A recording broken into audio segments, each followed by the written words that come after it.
तर आज आपण जाणार होतो शेगावला. शेगावला जायच्या पहिले आपल्याला सुरतदा दिसला. सुरतदा म्हणे चल म्हणे नाश्ता वगैरे करू. नाश्ता वगैरे केल्यावर आम्ही स्टेशनवर आलो. स्टेशनवर तो ओमन मी चालतो.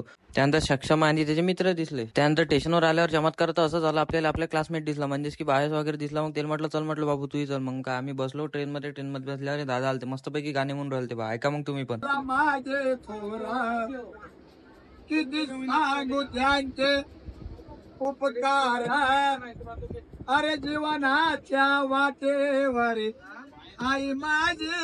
मग काय तेवढ्यातच समोर आलो. समोर आल्यावर पाहतो तर आपल्या गाडीचं टायर पंक्चर झालं. मग काय त्याने पंक्चर वगैरे काढली. मग म्हणे पाय म्हणे आता कसे व्ह्यू पाच चल म्हणे मस्त. मग काय व्ह्यू पाच निघालो आम्ही डायरेक्ट आलो शेगावला. शेगाव भावेश म्हणे मी जातो म्हणे माझ्या फॅमिली सोबत. तो त्या फॅमिली सोबतच आलता पण शेगावपर्यंत आपल्या सोबत आला.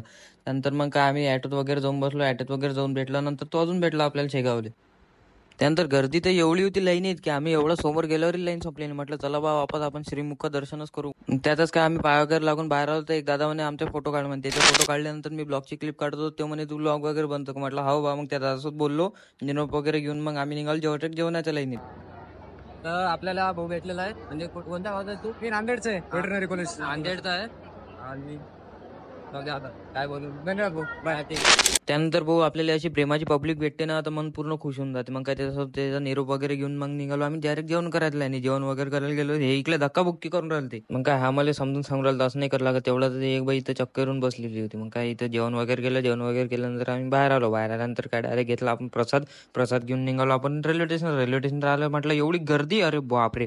मग काय कसं नाही कसं बसलो आपण गेटवरच बसायला लागलं. या जाताना नाही येताना जागाच नाही भेटली. मग काय नसतं नजारे वगैरे पाहत आपल्याला एकदा भेटला नागपूरचा दहा भेटल्यानंतर काय याच्या सुधाराच्या मस्त्या वगैरे करत आपण डायरेक्ट आलो मूर्तीच्या पुरले. काय विषय असा आहे की अशीच जर आपल्याला पब्लिक भेटली ना कुठं पण तर मग कसं खुश होऊन झालं नाही बा आपलं काही ना काही आहे कुठं ना कुठं पाहतात बा आपले लोक. मग काय तिथून डायरेक्ट ललितवर आलो. चहा वगैरे घेतला. चहा घेऊन निघालो आम्ही घरी जाण्यासाठी. तोपर्यंत भेटू मग आता आपण पुढच्या ब्लॉग मध्ये.